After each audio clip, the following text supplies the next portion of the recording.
سورہ یوسف کی آیت نمبر 50 ہے۔ جب کئی سال گزر گئے جیل میں اور بادشاہ نے آپ کو بلا بھیجا، قاصد بھیجا کہ آپ آ جائیں باہر، بادشاہ پر کلیئر ہو گیا کہ وہ بے گناہ تھے، تو آپ نے قاصد کے ہاتھ پیغام بھیجا بادشاہ کے لیے،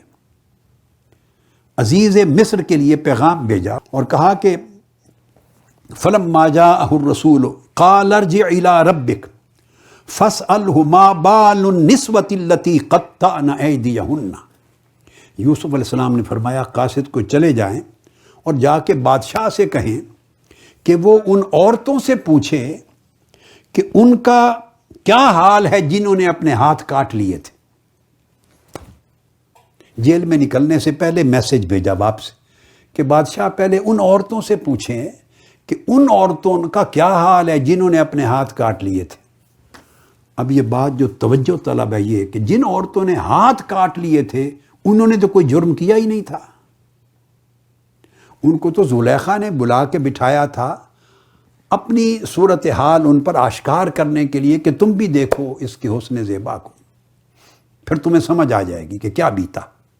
مگر آپ چاہیے یہ تھا کہنا کہ پہلے زلیخا سے پوچھو جس نے مجھے جیل بھجوایا اس کا کیا حال ہے، کیا کہتی ہے،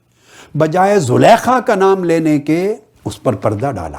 اور کہا ان عورتوں کا کیا حال ہے جنہوں نے ہاتھ کاٹ لیے تھے، جن کا کوئی ظاہری قصور بھی نہ تھا۔ ان کا ذکر اس لیے کیا کہ بات خود چھڑ جائے گی اور زلیخا بول اٹھے گی، اور زلیخا کا نام اس لیے نہیں لیا کہ بے شک قصور زلیخا نے کیا تھا، جیل میں بھی زلیخا کی وجہ سے آپ پہنچے، مگر وہ بیوی تھی آپ کے محسن کی، اس کا شوہر آپ کا محسن تھا جس نے آپ کو منڈی سے خرید کر بطور غلام اپنے ہاں رہا کیا اور پالا تھا۔ اپنے محسن کا اتنا حیا، اپنے محسن کا اتنا لحاظ کہ اس کی بیوی جس نے یہ زیادتی کی اور جو آپ کے جیل تک پہنچنے کا سبب بنی اس کا نام ہی نہیں لیتے کہ کہیں محسن کی دل شکنی نہ ہو جائے، اس کی طبیعت پہ یہ بات گراں نہ گزرے کہ میری بیوی نے یہ ظلم کیا۔ تو ان جنرل پوچھتے ہیں مصر کی ان عورتوں کا حال پوچھو جنہوں نے ہاتھ کاٹ لیے تھے، اب وہ کیا کہتی ہیں۔ جب ان سے پوچھا تو زلیخا بعد ازاں خود بول اٹھی کہ یوسف بے گناہ تھا۔ اب دیکھیں وہ ایک محسن ہے، اس کی زوجہ نے زیادتی کی ہے، مگر محسن کی بھلائی اور احسان کا خیال رکھتے ہوئے آپ یہ نہیں چاہتے کہ اس کی طبیعت پہ گراں گزرے، وہ تو وہ محسن ہے۔ اور ادھر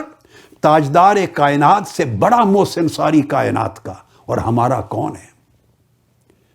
جنہوں نے گمراہیوں کے اندھیروں میں پڑی ہوئی انسانیت کو نکال لیا تھا،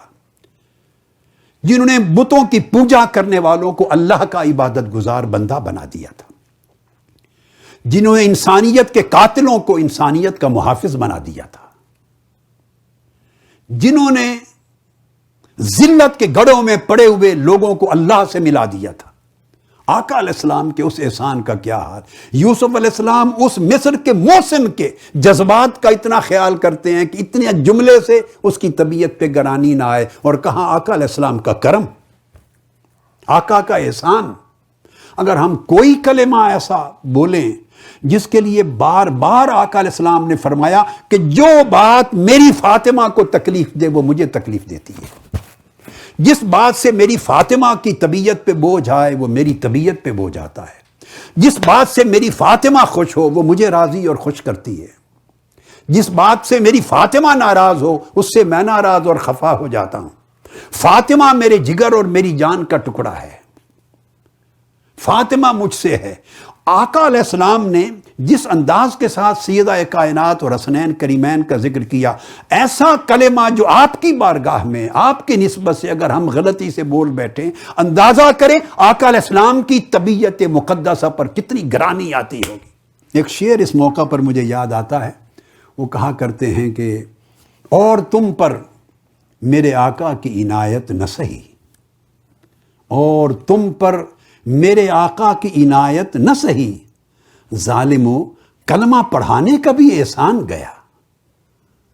آقا علیہ السلام نے ہمیں اصل انسان بنایا اور مسلمان بنایا ہے۔ ایسا کلمہ ہماری زبانوں میں نہیں آنا چاہیے ایسا خیال ہمارے دل و دماغ میں نہیں آنا چاہیے کہ جس کے معمولی سے خیال سے بھی آقا علیہ السلام کی طبیعت مقدسہ پر کوئی گرانی آ جائے۔